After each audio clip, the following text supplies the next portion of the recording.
Alright, so this is day 3 of our passage from Port Angeles all the way down to Drake's Bay in California.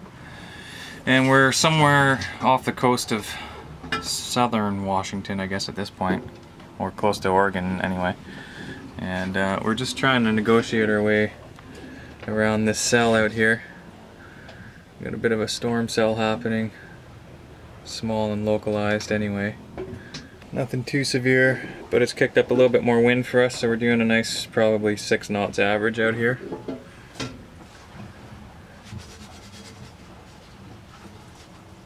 And we did have both the jib and genoa out about an hour ago because it was lighter air. But I've rolled up the jib and furled in the genoa a few turns. She's running out there, nice and tall.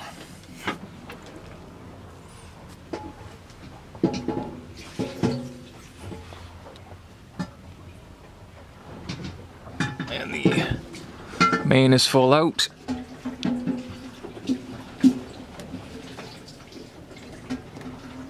Winds are on our beam, as you can see. And a note to newer sailors out there, when you get a gust like that or winds pick up all of a sudden, there's a couple things you can do to get the boat into a nicer orientation for you. So a couple things you can do to get your boat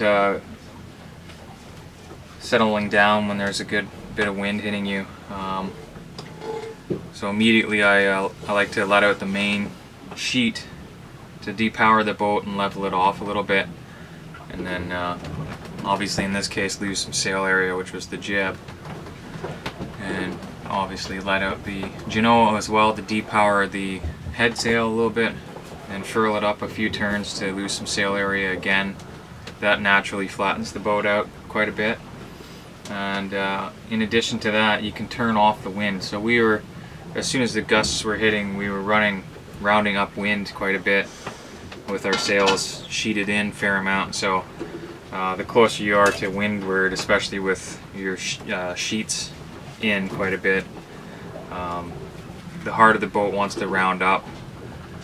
So in doing those couple maneuvers, letting off the sheets, letting the sails fly out a little bit more, and then running downwind, we only turned downwind, I don't know, probably a matter of only 5 degrees, and that in itself will level off the boat as well and settle things down quite a bit. So the other thing to take into consideration is the sea state, where the waves are coming from, so you can work with that. We are trying to do a few things. So we're trying to maintain a course towards our waypoints. We're running a little bit inside of them, but not by much. So but more importantly, we're trying to set our sails and our heading in accordance to where the wind's coming from and where the waves are coming from. So right now the waves are running sort of towards our starboard aft quarter, so we're kind of running on an angle down with the waves. They're pretty much right on the beam actually, but they're not very big. The sea state's pretty mild out here today, so it's not a very uncomfortable motion. But if the waves were to pick up considerably and the wind was to pick up considerably, we would, in this instance, turn and run downwind with it as much as we could in order to settle down the motion of the boat, or drop a lot of sail area and run close up to the wind and into the waves, which would probably be the more hectic option of the two.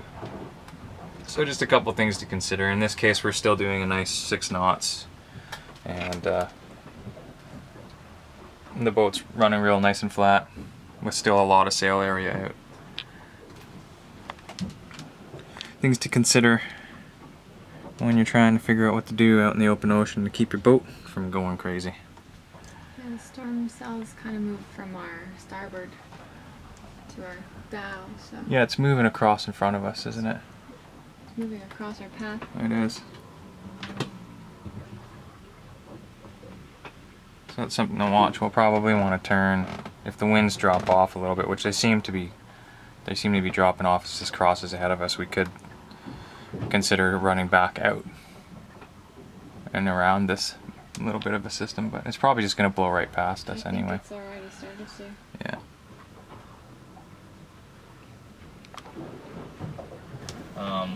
We won't scare the shit out of ourselves. Where we're going right now, a lot of people have gone before.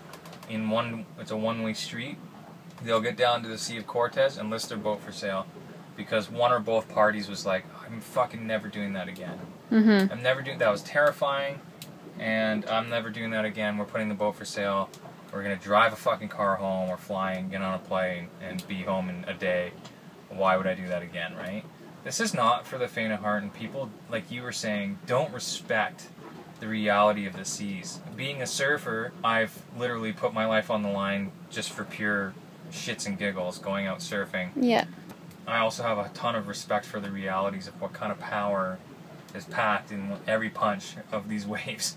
When you've been drilled underwater 12 feet by a wave. And I feel like I might have gone too far the other way, not knowing what to expect, so trying to read as much as possible about people's experiences, but of course, I want to get the story out. It's going to be like extreme stories. So I was more terrified in the beginning than I think I needed to be.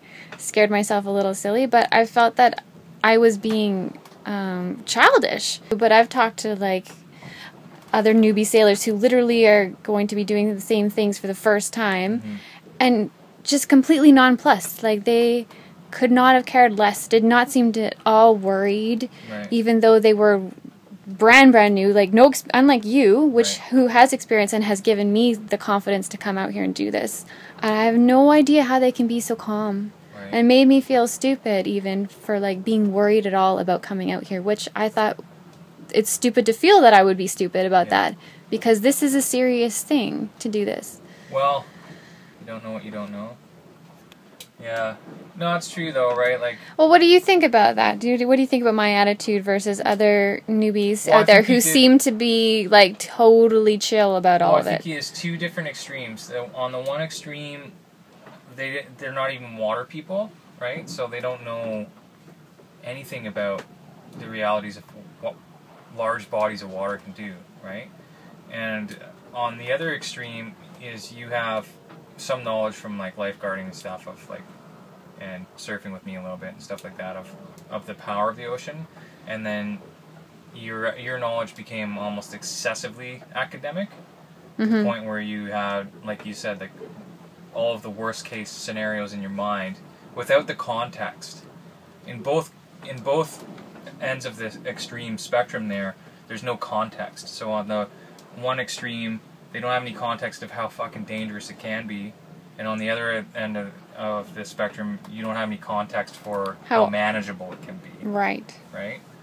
And I feel like through my experiences, I've developed that context. I have a massive respect for the ocean and how close I've come to dying just surfing, and how those currents and waves can work, right?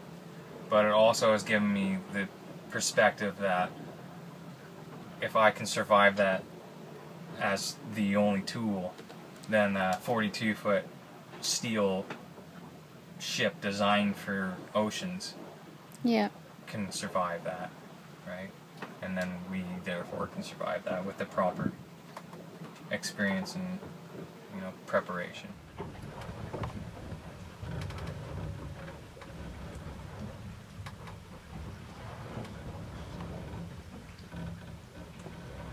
Well, another day. Another day down. Day 3. Day 2 of offshore, I guess. Third continuous day of our voyage offshore. Third continuous day, and about to be the third night. It's so crazy. What are we doing with our lives? Trying to convince our dog it's okay to go poop on deck. Yes. Not as easy as it sounds. Not as easy as it sounds, as much as I know she wants to go.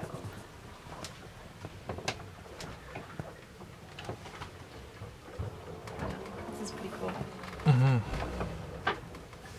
I'm so glad our bodies are adjusting too. Yeah. Maybe not yours, but yeah. Look at that piece. It's okay to go to the bathroom, buddy. It's okay. Poor girl. It's okay, sweetie.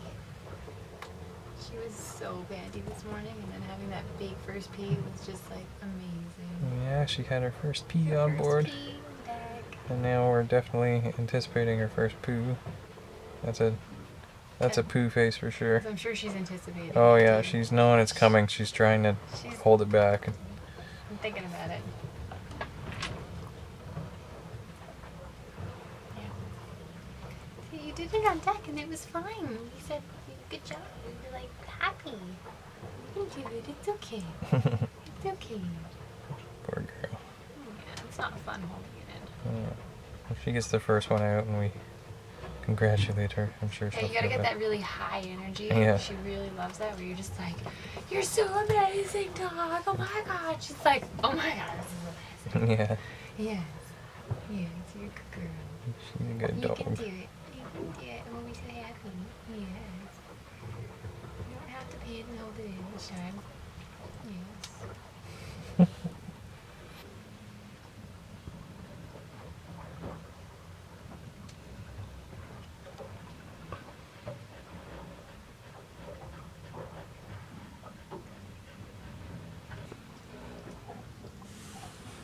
That's so cool.